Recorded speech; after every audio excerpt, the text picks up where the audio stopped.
1. Fa'lam, hendaklah tahu siapa kamu,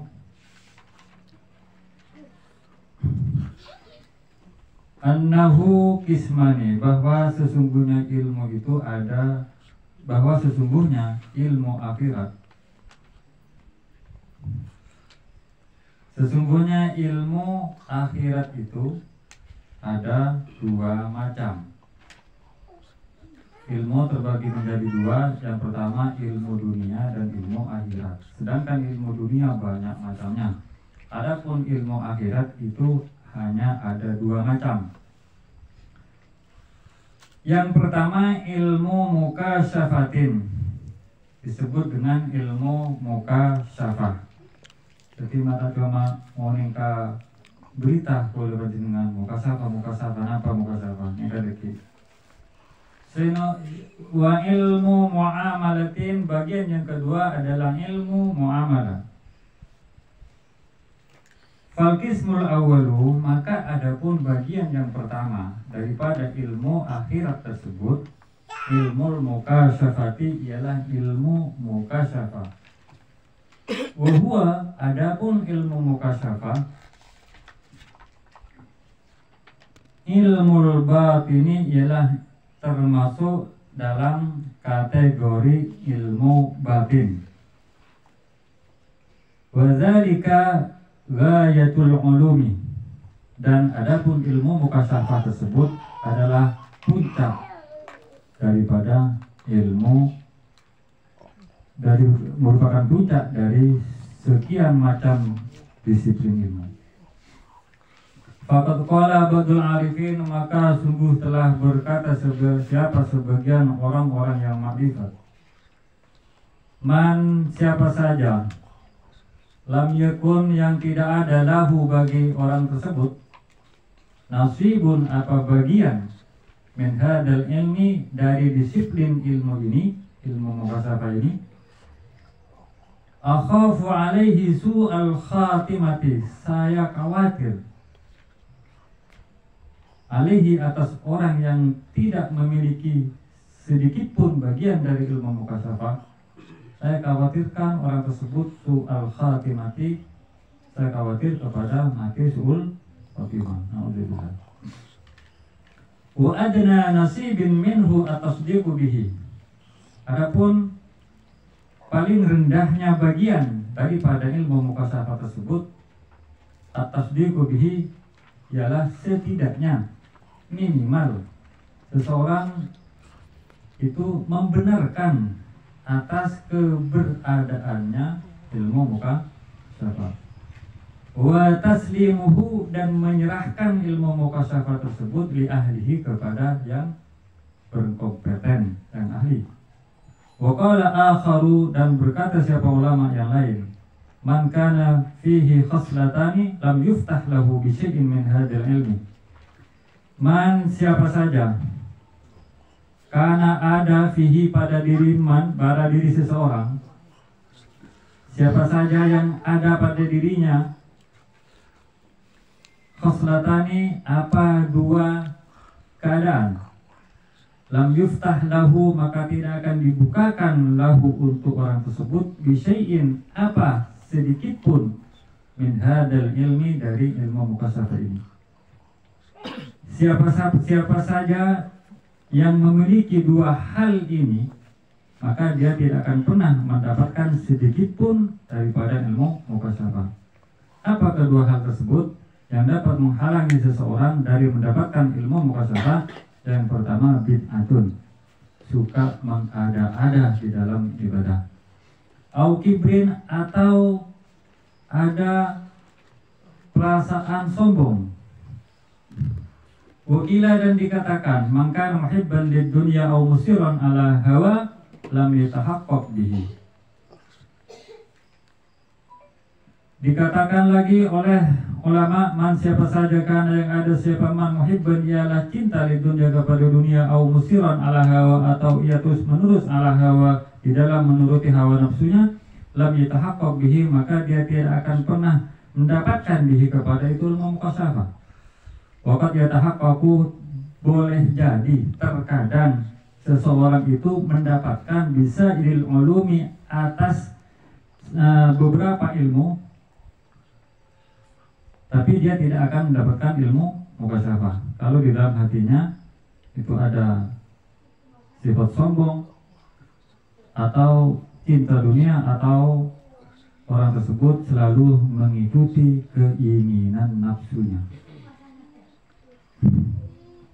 Jadi kaulah akan menjelaskan mengenai hawa nafsu, karena orang mereka banyak orang paham oning ngocak hawa nafsu, tapi tak oning napa kenika sekocak hawa nafsu. Sengkena karena orang kenika tak oning napa sekocak hawa nafsu, akhirnya tanpa ia sadar ia sedang menuruti hawa nafsu. Sekocak hawa nafsu nikah, hawa nikah keinginan, nafsu nikah ki nafsu, artinya keinginan nafsu. Kan setiap saat, setiap waktu kita dihadapkan dengan dua keinginan. Setiap saat, setiap situasi, di dalam setiap kondisi tentu seorang panjenengan akan dihadapkan atas dua keinginan. Situng kita dituntut atau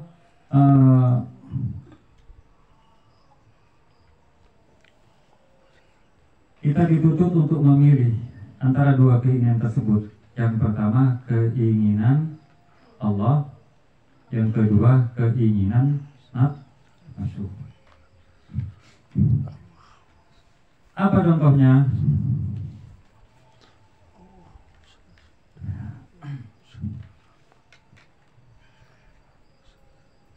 Kita mau berbuat perbuatan yang baik misalnya. Perbuatan baik itu termasuk keinginan siapa? Perbuatan baik termasuk keinginan Allah. Sedangkan nafsu kita kadang mengatakan jangan, gak usah, bukan milik kamu, bukan tanggung jawabmu dan semacamnya. Nah kadang kita lebih memilih keinginan nafsu daripada keinginan Allah. Itu salah satu contoh. Jadi seseorang yang biasa mengikuti hawa nafsunya, maka dia tidak akan mendapatkan bagian daripada ilmu mukasyafah. Wa aqallu 'uqubatin, terus bagaimana konsekuensi daripada orang yang tidak mendapatkan ilmu mukasyafah? Maka konsekuensinya adalah wa aqallu 'uqubati man yumkiruhu annahu la yaduku minhu syai'an. Konsekuensinya minimal dia mendapatkan siksa.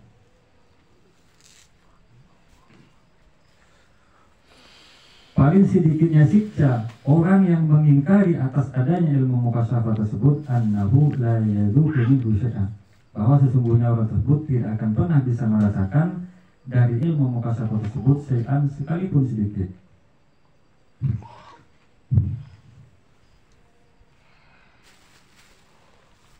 Kemudian apa itu ilmu mukasyafah? Ini menghendaki siapa saya, kata Imam Ghazali, ilmu mukasyafati kepada ilmu mukasyafah. Apa itu ilmu mukasyafah? Ini diperhatikan definisi atau pengertian daripada yang dinamakan ilmu mukasyafah. Fahuwa ibaratun an-nurin yadharu fil qalbi inda tathhirihi wa tazkiyatihi min sifatihil madmumati. Ilmu mukasyafah ialah sebuah ibarat atau sebuah ungkapan an-nurin, dari sebuah cahaya, di mana cahaya tersebut yadharu fil qalbi, muncul di dalam hati jantung seseorang. Kapan nur atau cahaya tersebut muncul di dalam jantung atau hati seseorang? Inda tathhirihi, ketika sucinya hati tersebut, wa tazkiyatihi, dan ketika bersihnya hati tersebut, min sifatihil madmumati, dari sifat-sifatnya hati yang tercela. Jadi ilmu mukasyafah itu adalah sebuah ungkapan atas adanya cahaya, di mana cahaya tersebut muncul dari dalam hati atau jantung seseorang. Kapan cahaya tersebut muncul dari jantung hati seseorang? Inda tathirihi, ketika hatinya suci dan ketika hatinya bersih. Bersih suci dari apa? Min sifatihil madmumati, dari sifat-sifatnya hati yang tercela. Artinya mon jantung panjenengan, jantung rohani panjenengan nika berbanyakin, maka mustahil kalau panjenengan nika mampu menyelami lautan hakikat. Pada sarang jantung dohir jasmani panjenengan nika panake lemah jantung, maka mustahil kata kalau panjenengan untuk bisa mampu menyelami lautan hakikat.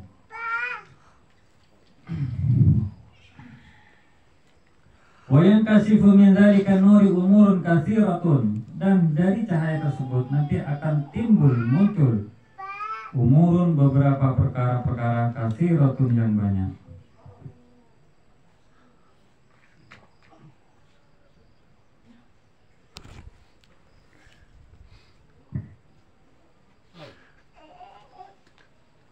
Setelah jantung, setelah hati seseorang itu bersih dari berbagai macam sifat-sifatnya yang tercela, maka rohani seseorang akan cenderung stabil. Rohani seseorang akan cenderung tenang.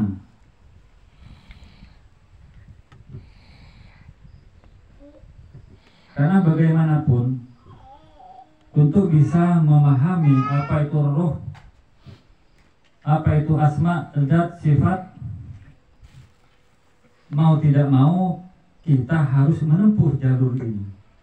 Karena tidak ada jalur lain untuk bisa menjadi mukasyafah.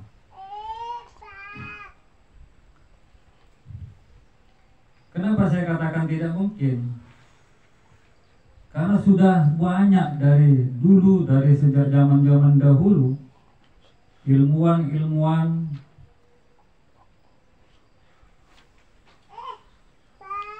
itu meneliti tentang yang namanya roh. Mereka mengadakan pendekatan untuk memahami roh atau jiwa seseorang tersebut dengan hanya mengandalkan ilmu hayat, ilmu tentang kehidupan, atau yang biasa kita kenal di kalangan akademisi dengan sebutan ilmu biologi.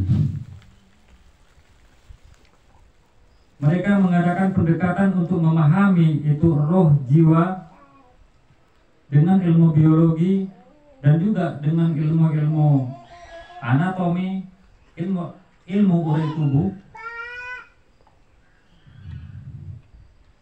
Dan akhirnya mereka harus mengakui bahwa mereka, para ilmuwan-ilmuwan tersebut, tidak pernah sanggup memberikan definisi apakah manusia itu sebenarnya, apakah itu roh, apakah itu jiwa. Sehingga walaupun nanti kita kenal ada namanya disiplin ilmu psikologi. Di dalam ilmu psikologi sendiri, saya pernah membaca juga bahwa ilmu psikologi sendiri itu tetap tidak mampu memahami apa itu psikologi, atau yang biasa kita kenal dengan sukma. Ilmu psikologi hanya mampu membaca, menganalisa, memahami gejala-gejala daripada psikolog itu tersendiri. Ilmu psikologi hanya mampu membaca gejala-gejala daripada jiwa atau rohani seseorang. Jadi ilmu psikologi kasar Nabi dilihat dari hasil apa yang dihasilkan dari ilmu Nah, psikologi tersebut kalau anak tak patok ilmu psikologi saya kocak ilmu psikologi. Ilmu ini cuma mampu membahas gejala-gejala jiwa, tak mampu memahami mendefinisikan apa kenika roh, apa kenika jiwa. Itu kalau sebelum melanjut penjelasan masalah asma sifat, kalau harus dimulai dari awal. Cuma boleh jelas lagi tanpa memberikan dasar-dasar pemahaman atas itu. Jujur aja bukan begini.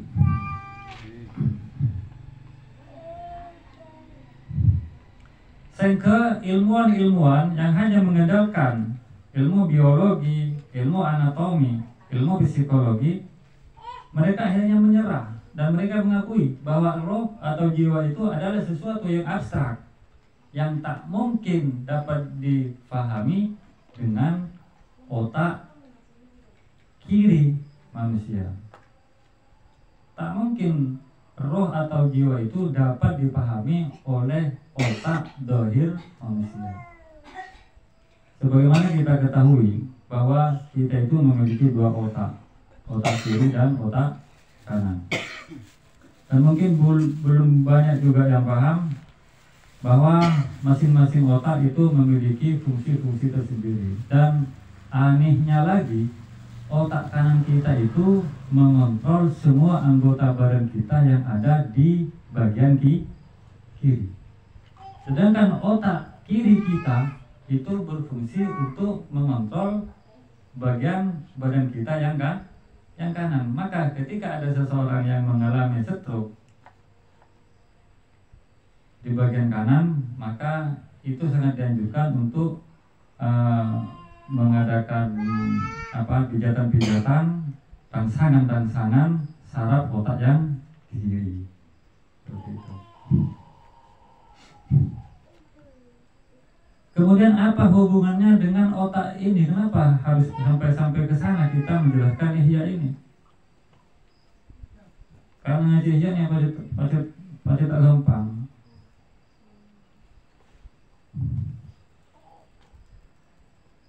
Kenapa kita harus memahami tentang otak kita sendiri? Di dalam ihya sendiri itu ada bahasa. Imam Ghazali pernah mengatakan begini: Man arofa nafsah faqad arofa rabbah. Siapa yang kenal dirinya, dia akan kenal kepada Tuhannya. Nah, sebelum kita membahas tentang asma sifat Allah, maka kita harus terlebih dahulu memahami, mengenal asma dan sifat diri kita sendiri.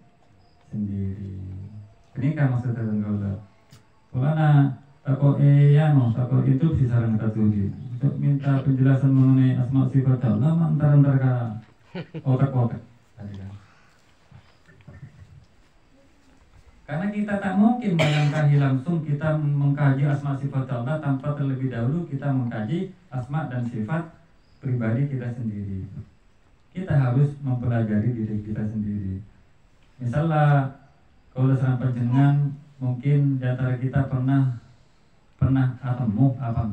bertemu dengan sebuah buku yang sering dipelajari oleh orang-orang yang mengatakan ilmu suluk. Di dalamnya pasti yang dijelaskan di sana terlebih dahulu tentang unsur-unsur pembentukan manusia. Karena kan yang ditekankan lebih awal itu kita harus mengenal diri sendiri dulu. Fokus mengenal fisik, jasmani, dan kemudian rohani. Nabi Kasa banyak penjelasan bahwa jasad atau fisik manusia nikah terdiri dari 4 unsur, dan sekut kita dengar masalah tadi. Dan jasmani kita, keberlangsungan hidup jasmani fisik kita tergantung kepada sistem metabolisme tubuh, pertukaran zat di dalam tubuh. Sehingga 5 metabolisme tubuh kenika jantung memiliki peran sangat vital sampai adanya metabolisme di dalam badan jasad kalau dalam panjenengan. Sehingga ketika kita akan membahas rohani dan kalau dalam panjenengan, maka kalau dalam panjenengan mau tidak mau juga harus mempelajari jantung rohani Kalau dalam pancingan benengik anja kalau tidak akan memperpanjang lebar penjelasan tentang jantung jasmani atau fisik, jantung dohir, karena kenika merupakan ranah daripada ilmu kedokteran. Bismillahirrahmanirrahim. Allah adabu dalam Al-Quran, wa yas'alunaka 'anir ruh qul ruhu min amri rabbi wa ma utitum min ilmin illa qalila. Paket idil Al-Quran yang terangaki, dijelasaki bahwa dulu pernah ada orang yang bertanya kepada Nabi Muhammad tentang roh. Nabi Muhammad oleh Allah cuma disuruh katakan bahwa roh itu adalah urusannya Allah. Di dalam ayat ini Allah jelas mengatakan bahwa roh itu merupakan urusan dominan Allah Ta'ala, sehingga Rasulullah pun tidak diberikan otoritas untuk menjabarkan atau menjelaskan secara detail apa itu roh. Akan tetapi di dalam ayat tersebut tidak ada larangan untuk menganalisa, tidak ada larangan untuk menyelidiki apa itu roh. Nah, untuk mengenal roh, seseorang harus terlebih dahulu mengenal aku batinnya. Sekota aku batin kan saya mengapa? Kalau dalam pancingan kita ngocak engkau. Sekota engkau ini kan apa? Napa tangan, napa soko, napa bokang, napa bibir, napa kopeng, laga tidak nikah. Jadi sekut bocah engkau atau saya rasa bocah saya atau engkau rasa nak pasir. Nah, kita harus membangun kesadaran aku batin tersebut. Aku pun apa? Karena kalau kesadaran batin tersebut, dengan kesadaran batin tersebut kita seakan mendapatkan sebuah jalan yang lurus untuk menuju kehadirat Allah. Nah, sekarang bagaimana kita membuat aku batin atau rohani kita atau kesadaran diri kita tersebut sadar sesadar-sadarnya?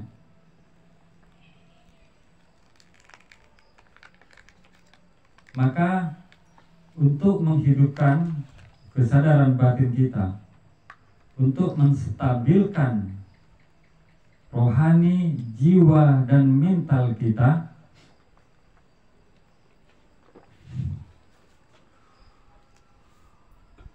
maka kita harus belajar bagaimana cara untuk menstabilkan rohani kita, dan apa saja hal-hal yang bisa membuat rohani atau jiwa atau mental kita tidak stabil.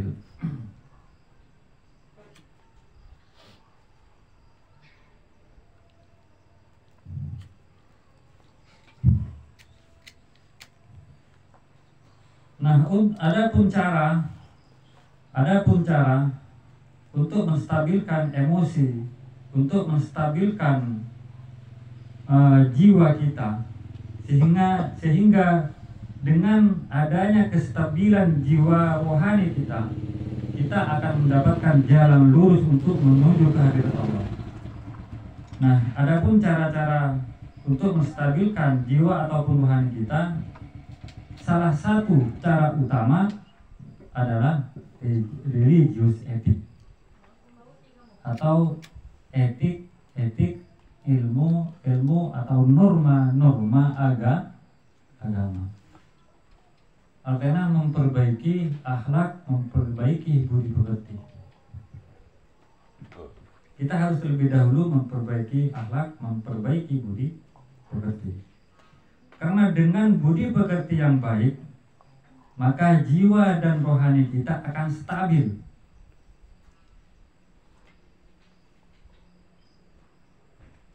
Ketika jiwa dan rohani kita sudah stabil, maka di saat itulah kita bisa menuju kehadirat Allah.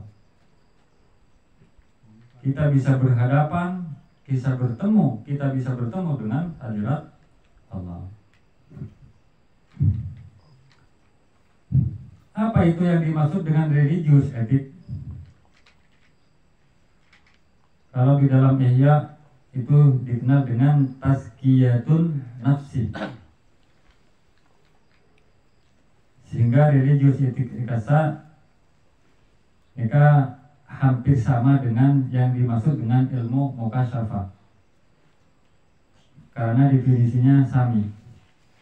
Apa definisinya? Ilmu mukasyafah, religius etik kasa intibanika tazkiyatun nafsi wa tathhirihi. Pada saat ilmu mukasyafah. Jadi membersihkan jiwa, mensucikan jiwa dari apa? Min sifatihil matmumati, dari sifat-sifat atas tidak bagus.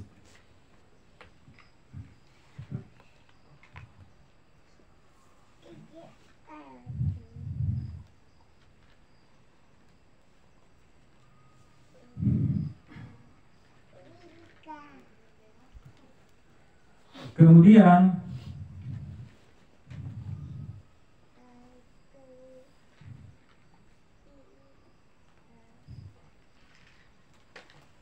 dampak daripada jiwa ketika sudah tenangnya ketika jiwa kita sudah bersih dari beberapa sifat-sifatnya yang tidak baik, maka kana yasma'u min qibali asma'iha fayatawahhamu laha ma'aniya mutmalatan ghairu muttabiha wa tattabihu izzaka hatta tahsulul ma'rifatal haqiqiyyah bidatillah subhanahu wa bisifatihil baqiyati tamah. Ketika hati kita sudah bersih, tenang, stabil, mutmainnah. Apa kemudian ketika jiwa kita mutmainnah, tenang, stabil, ya ayyatuhan nafsul mutmainnah, irji'i ila rabbiki radiyatan mardiyah. Wahai jiwa-jiwa yang stabil, wahai jiwa-jiwa yang tenang, sekarang kamu baru boleh kembali kepada Tuhan.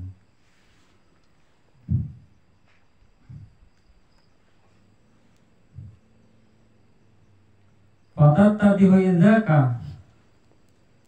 Maka ketika jiwa sudah tenang, maka akan nampak jelas pada saat kita tenang, jiwa kita tenang, hatta tahsul ma'rifah, sehingga hasil apa ma'rifah al-haqiqiyatu bidatillah, sehingga kita berhasil memperoleh pemahaman, pengertian, pengenalan yang hakiki tentang zat Allah dan juga sifat-sifatnya Allah.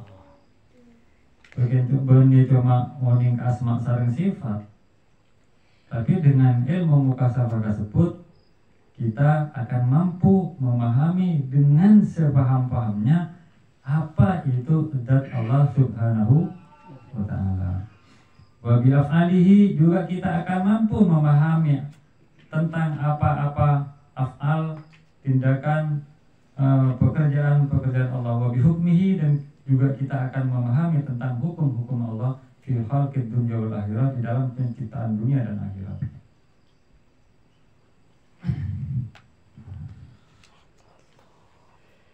Bismillahirrahmanirrahim. Jadi ilmu mukasyafah simpul aja boleh.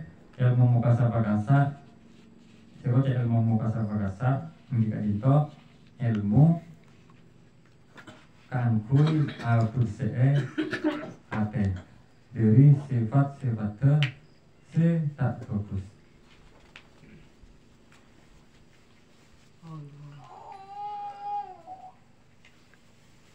Kemudian kedua,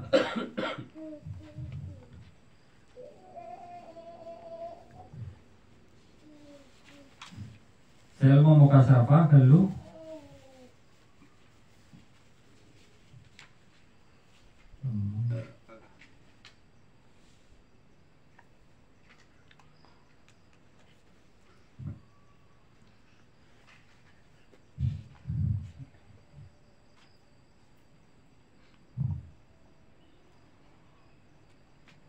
pokok Tuhan ya.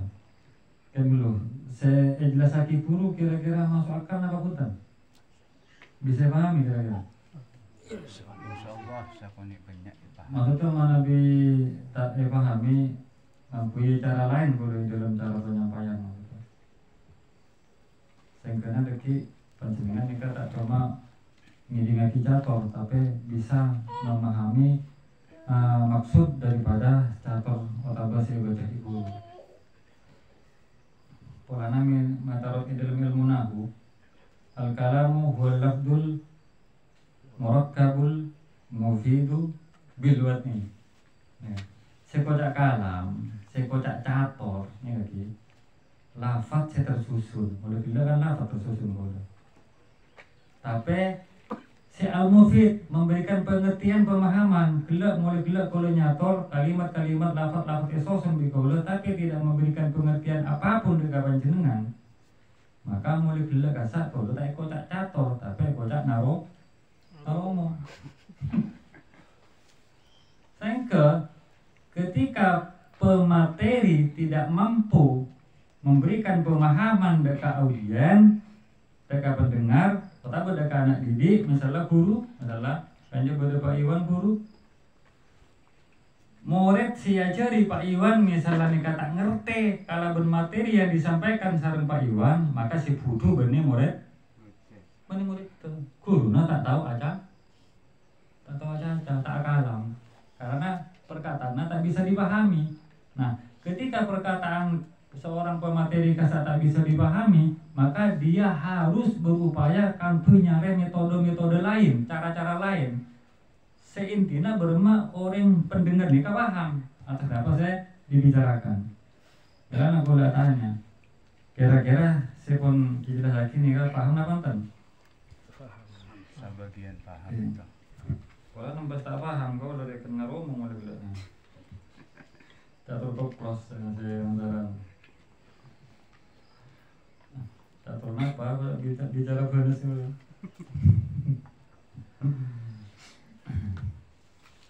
Jadi ilmu mukasabah kadisa ilmu kangkui maberse ate dari hal-hal sifat-sifat tidak bagus. Yang kedua ilmu wa amal kismu saniyat ini bagian yang kedua dari ilmu akhirat. Mereka singkat dulu lah. Huwa ilmu muamalah. Mungkin paneka ikutnya ilmu muamalah, ilmu praktek. Fahuwa ilmu ahwalil qalbi. Sekotnya ilmu muamalah paneka, mungkin paneka ilmu tentang keadaan jantung otabah hati. Mereka jantung rohani. Amma ma yuhmadu minha, sedangkan sifat-sifat otabah hal-hal sebagus minha dari ahwalul qalbi, dari kabadan ate kasobri akadia sabar. Sabar ini kabarnya barang gampang ternyata. Kau udah jadi gampang nggak mau dia sabar. Pakai cuma cocok nggak bisa belum mau dia sabar. Tapi ketika harus mempraktekkan sabar ini ternyata alia anda ingin betul. Dan ternyata kebanyakan orang ini tidak mampu sabar.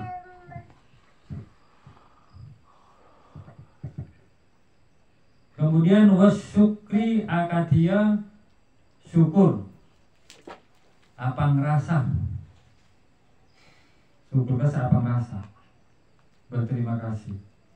Wal khaufi merasa takut dari Allah, wal raja selalu merasa andi harapan, optimis, wal ridha ben ate ridha, zuhud, takwa, qanaah, syaha, lampa, wa ma'rifatul minnah lillahi ta'ala, mengetahui segala anugerah pemberian panika kapun Allah fi jamil ahwal, wal ihsan selalu berbuat baik, wa husnul dhanni dan selalu berbaik sangka. Berbaik sangka nikah malah ternyata malah kelu. Sama kini kata coba na cek kembang na. Kampui Sudan. Sakit sakone dalam gana Pak jarang. Berimbing sakone dalam gana se ejo digai. Ini kasih kocak coba ate. Jadi si coba ate kasa saya nyangka juga. Wahusnil khuluqi fokus perangai, wahusnil mu'asarah fokus di dalam pergaulan. Wasidki jujur ikhlas. Deki satu persatu nikah pada penjelasan pada keterangan apa kasak sabar, apa kasak syukur.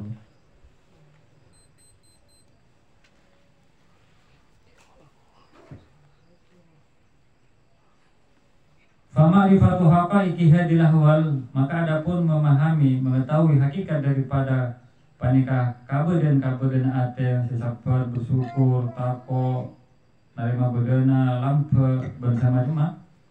Kami memahami hakikat panika wahududiha, berkami memahami definisi panika disebut buruk, sarang sebab-sebab katipun apa cara sabar syukur nikah bisa nalpek deka abo deka ate allati biha tuktasabu sekali mahal nikah bisa diupayakan wa samaratuha wa alamatuha wa mu'alajatu ma dhafa minha sukan ponapa buana ponapa tanda-tandana ban katipun apa cara pengobatannya selemah dari sabar syukur khauf nikah deki pada penjelasan ini kata masuk min ilmil akhirah. Wa amma ma yudammu, sedangkan hal-hal se tak fokus dicela. Artinya yudammu dicela, dama yadumu yudammu pamali majhul dicela. Mentele dicela nikah berarti tak fokus. Berarti tak usah wa amma ma yudammu, sedangkan perkara se cela. Apa tak tulis ngerti orang. Balik langsung arti Sekarang maksud bahwa mama yudamu, sedangkan perkara tidak bagus. Karena tidak tak bagus nikah yudamu. Fahuful fakri setong takut fakir, takut tak mau apa pun. Wasyuhtul makduri, tak seneng beci pegel dak kapun apa sampun dadi kata Allah Gusti Allah Taala. Belana dalam teori psikomatik, teori pengobatan penyakit jasmani kala bencara menenangkan jiwa seseorang kasa kala bencara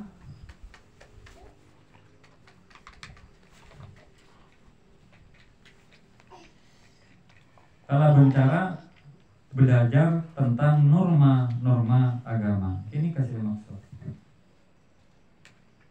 Karena Imam Ghazali nulis nerangake masalah nikah, beliau tantona terlebih dahulu mempelajari tentang masalah biologi, tentang masalah psikologi, karena beliau adalah seorang ahli filsafat, ahli fikih, berbagai macam disiplin ilmu beliau kuasai. Karena dalam ajelasaki dan dalam nulis kitab Ihya Epon, maka mau tidak mau seseorang setidaknya punya dasar akan ilmu-ilmu tersebut. Karena tidak akan kesulitan tapi memahami kitab Ihya saya tulis sareng Imam Ghazali. Wal ghilli wal hikdi wal hasadi wal gissi wa talabil uluwi wa hubbis sana'i wa hubbi tulil baqa'i fid dunya litamattu'i wal kibri wal riya'i wal ghadabi wal anafati wal adawati wal baghdai. Ini ka penyakit ate. Setong napan penyakit ate. Kalau sareng panjenengan mulai lambek ya kan mon pon bada saya pernah cek up ka dokter misalnya kesumenep nih kamu ningkin apan sakit badan lagi. Tining orang saya tak pernah cek up kesumenep, mereka merasa tak ada apa-apa. Tak pernah merasa gula darah nanti kita kira merasa tuh. Tak kira merasa ginjalnya nikah tak bagus, tak kira merasa kenapa? Dia tak pernah check up, tak pernah periksa. Temu-temu deki apa kok lah sini. Temu-temu karetok lah sini. Kenapa? Kita pernah periksa. sehingga tak oning tekanan darah nika ke macam-macam. Kenapa? Karena tak pernah kontrol, tak pernah check up, tak pernah periksa. Nika penyakitnya jasmani. Nah samangke nika nyator penyakit rohani. Ketika cengkau sareng panjenengan tak pernah melakukan check up deka rohani jiwa cengkau sareng panjenengan, maka kemungkinan besar kita sudah terjangkiti oleh penyakit-penyakit rohani tersebut. Sekali penyakit-penyakit rohani tersebut menyebabkan jiwa rohani, pikiran kita tidak stabil, otaba dikocak labil, tak tenang, tak anteng. Sehingga ketika pikiran kita tak tenang, tak anteng, maka mustahil kaula sareng panjenengan mampu menyelami biharul hakikat. Tak mungkin kaula sareng panjenengan mampu menyelami lautan hakikat. Kalau kaula panjenengan nanti penyakit jantung lemah, purule 5 meter pun Nyaba. tak kira nyaba. Makanya kaula kenapa? Merasa lucu pada orang terkonsep orang amain karena ajar ilmu suluk sama loh, ajar ilmu suluk berem ajaran. Jadi sama malam ajar ilmu suluk oleh seminggu empon paselenan nundu oleh sebulan sarong saya tinggi salah juga. Mereng. Oleh 2 bulan sungkona apolang kakak pun penikah kehudi. Aneh kan. Banyak malam nikah pun kau dah kocak harara.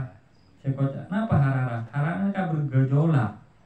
Harara nikah panas, otak ke panas. Kenapa otak ke panas? Karena yang dipaksa untuk memahami zat sifat asma Allah nikah otak kirina. Sementara otak kiri kita, kakak bigoro panjenengan nikah, otak kiri goro panjenengan nikah hanya bisa mampu menganalisa, memikirkan, mikire hal-hal yang bersifat real atau materi. Ini kemampuan otak kiri kita. Bocah goro sareng panjenengan kita nih, jika orang di otak kanan berengkacer antara mikiran apa ngira.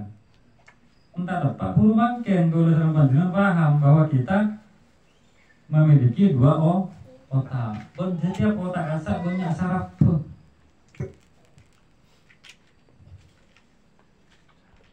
Kode saraf perifer bersama teman. Saraf perifer rasa mereka merupakan pembawa sinyal. Melana dalam setiap anggota butuh golongan panjenengan kasa terutama panca indera selelema mereka pasti pada saraf perifer kenika. Karena kenika saya detik input ke otak, kenika saya ngirim berita ke otak. Bode suara yang analisa sarang-sarang nikah masuk ke otak kiri. Otak kiri kita nikah memiliki memori karena nyata mungkin masalah otak.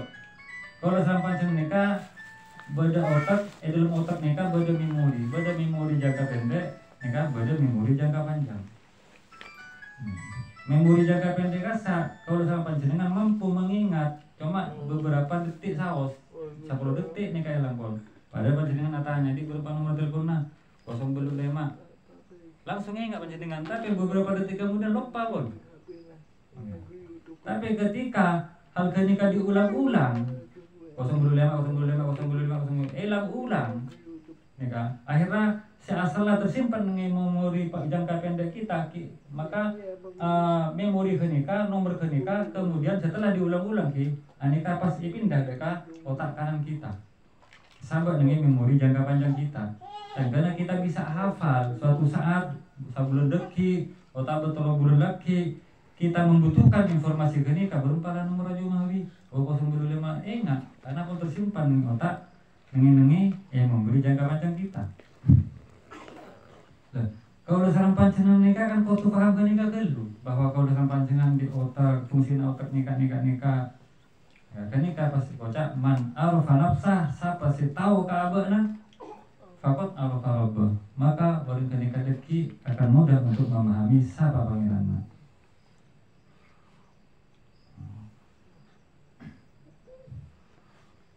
Tipe apaan penyakit nate? Mereka check up-nya mana? Jadi misalnya lagi pada nengi panjenengan cek sakasa iki.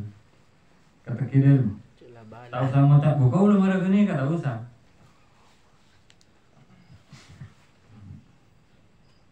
Bismillahirrahmanirrahim. Citung fakhuful fakri tako paker tako tak nemu pole. Orang menibu kira apa lah guna. Tako paker tako tak nemu pole. Apa sumber dari penyakit kasebut? Penyebabnya apa? Misalnya panjenengan ampen darah tinggi, ampen tekanan darah tinggi. Kenapa penyebabnya? Namun tidak oleh sebabnya kan akhirnya kita menjauhi sebab ini kapan? Ani nikah gula darah dan nikah ginjal tak mampu membatasi masuknya gula dekat darah. Karena ginjal ampen kaso pon, tubuh perlu kaso pian-pian. Pernah ada guna nasi telur piring tak cukup pian. Jadi nak ginjal ampen kaso. Banyak orang tak pang rasa cek besok ginjal lagi di orang ngajur bengka jadi selalu buat angkat isek. Banyak orang tak pang rasa ada genikan. Banyak orang tak pang rasa besok tabuna TV. Lambung. Banyak orang ni tak pang rasa. Asam lambung, nari obat jamu kampung melang asam lambung. Tak kira bisa pak. Asam lambung ni kakak tuber dan ni tabu. Karena kenika abentuk kampung ancur makanan yang masuk ke tabu. Kalau cepat proses sehingga terjadi sekocak metabolis bergasak dari nase esrat nosor dinding lambung bagi dari kenika patut esrat nosor doro bersama cuma kenika.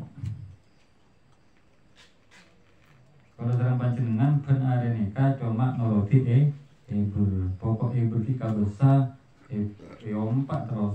Saya tahu apa suang bengkak yang nanti jemput angkat lah kan nikah. Yang kedua. Kita tak ini aja dan miring aja tadi.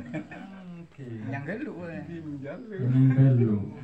Paman bernikah empon. Wan nafsu qolat hal mim mazid tanah nafsu mata apa itu boleh kan. Tapi khauful fakri takok fakir nikah wa man suhu adamul yakin billahi azza wa jalla. Orang takok obat laku na takut mau boleh sebab nikah cuma tak yakin dekat tanggungan diskina Gusti Allah dekat kita. Takut ini boleh ditanya. Penyakit yang nomor 2 wasuhtul magduri, tak senang dekat kadedan seput terjadi. Tak senang dekat hal-hal seput terjadi. Tak mau nerima dekat hal-hal seput terjadi. Polanya tak cocok kah ibu. Polanya tak cocok kah karena rencana. Ini tak senang.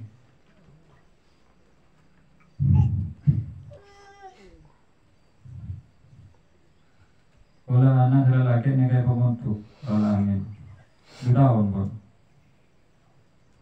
itu pun tak sama ajar, tak hendak untuk kebajaran lagi boleh tu, tapi gratis kalau anak untuk selama 2 tahun, perak pula pun, ternyata 2 tahun tak pernah minta mulia ambu lah kalau jumpa macam. Tak cocok kayak bro. Kalau pas nurutin nafsu, betul ni kayak tekan yang 8 jelain tak tepai kokol juga betul ni. Saya dah aturan dia anak mengenyam pendidikan si bagus. Saya kakeknya kan terlalu hati nikah. Tapi dengan pun tak pernah. Kalau ingat kan cerita Nabi Nuh kan kalau saya selalu kekasih pernah bro. Ya bunayya rekam mana tang anak marah ungkap nama tahun ke saya kalau pucong. Nama tahun ke berarti bana masuk ke burung orang kafir cong. Saya putra Nabi Nuh tak kasukan ungkap itu. Sawi ila jabali yasimuni minal ma' dan nasi putrana tingkal bakula langoy ba entang boleh tak mempak kata barang dia. Dari dalam Al-Qur'an yang cerita aki dialog antara Nabi Nuh sareng putrana dalam keadaan situasi ketika sah antara udi burung mate antara kafir burung iman. Nabi Nuh enten tak nak mencelak enten. Sesaknya kau ada yang masalah dong. Benar tak mau ada mati kafir. Tan Nabi Nuh tak ambil hati ini. Masa gula anak corona tak ndak saya pun juga pas gula dah mencelak aku. Ini menolak nafsu gula. Makanya tak orang tu gula. Apa aja untuk tak sama aja. Aku nggak tak pikir malolo. Kalau tak ngaji kan ini kan aku man. Ngaji cerita Nabi Nuh. Pernah boleh bercerita cerita Nabi Muhammad Sallallahu Alaihi Wasallam pernah bertona sepuh Nabi Muhammad ajarkan Siti dalam Sunan Tirmidzi mana kita kalau pernah mata ceritanya lucu ya ceritanya. Nabi Muhammad ajarkan Siti Ali sareng Siti Fatimah di jaga sepuh jaga sepuh lempo bagi potong dua apa dengan Nabi Muhammad orang sati yang mentelai ingat banyak jawaban terus ajaran Nabi Muhammad ke masjid coba paling kau udah katanya kau cong mau lempo mana sih matur sin kok ustad kirit kan tapi kan Nabi enten mana sih matur sin kok malai orang siang malam pas anak juga naik bercengkar malah enten Nabi Muhammad tak malah kan ini lah sebenarnya Nabi Muhammad pun ngasih juga nah akhlak ketiga nikah yang harus kita tiru. Pas naruh kada berdiri, boleh pancelai ngalaki anyi sambur, minta terpanggil becot ngalaki nikah. Yang pertama takut fakir, yang nomor dua tak senang deka kadetian siapa terjadi makdur nikah, saya pun takdir kalau artinya kadetian saya pun terjadi maksudnya mana bi makdur. Karena antara qadar sareng qadar kata nikah, karena qadar panikah merupakan manifestasi terjadinya pelaksanaan daripada qadar. Jadi pada legislatif dan yudikatif juga. Yang pertama takut pakai, nomor dua tak seneng apa kejadian saya pun terjadi. Mempun terjadi tak usah pun tak kira abu dipur itu. Mungkin tak terjadi buru lo kono usah paten pernah gitu. Bukan nyaman dia ada catori gitu. Tapi pun paling mendapat jumpo bos. Ada cek sengan. Oke. Wal gilu ban kianat. Tomotuan. Ini tomotuan. Bani terus kasih lagi, kita pun tidak nih kita terus dia pun.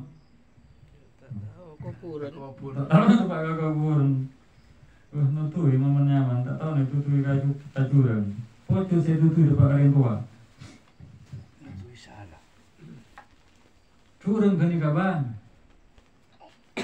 Ya, nak kana cuma tahu. Benar deh bersama nikah. Berdoring sepo, dari saya mudaan. Karena saya malah saya mudaan, saya sepunya waktu itu ya. Karena berubah tawa apa, tawa badan. Karena saya sepo. Begini curangku bang, ya tahu pengkawan. Pon aja lem, tak berubah curangku.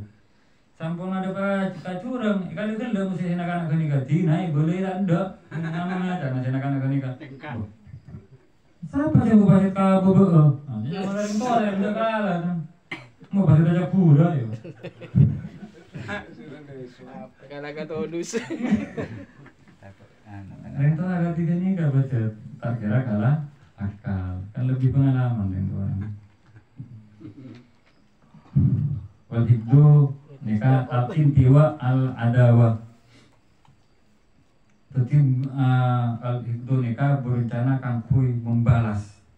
Karena salah orang, nikah selalu berencana mencari kesempatan kangkui malas. Nikah al-hibdu. Kemudian al-hasadu. Tong 2, telok 4, lemak lebih. Al-hasadu. Kenapa al-hasadu? Al-hasadu nikah tamanna zawali nikmatil ghair, ngarep elangan nikmat setiap ke orang lain. Mantul. Pokok membodoh oleh nikmat nikah selak dulu. Bodoh boleh tangkana sukses selak dulu. Dan misalnya perasaan katini kabur dengan panjenengan. ki panjenengan kok tuh nyari tambahan aku tuh. Sehingga mana kita kaula nikah bisa ajelasaki napa nikah penyakit nikah, ajelasaki penyakit nikah, berarti kaula nikah tambahan. Misalnya panjenengan capuk kali situng penyakit kibur saya sebut terus nikah tambahan, panjenengan mau resep atau apa? Tentak larang. Bahwa ada orang punya aceh kediri nama judul harus masa aceh kediri harus memang mau jaga langkong.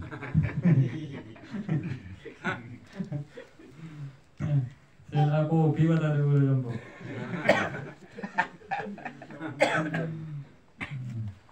Itu sudah emak kedua mata berarti. Ilahi wallahu a'lam bishawab. Muka sempon emak nikah beden